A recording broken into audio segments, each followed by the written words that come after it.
Hi, hello everyone! Good morning! Nandito sa Norway, nandito ako sa Drammen.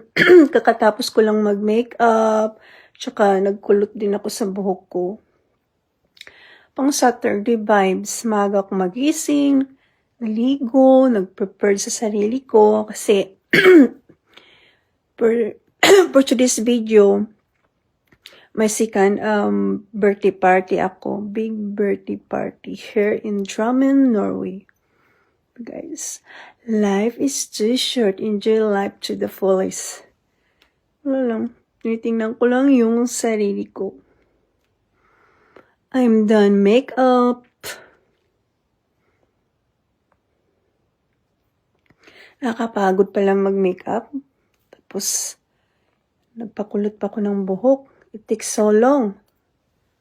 Pang pagod vibes, no?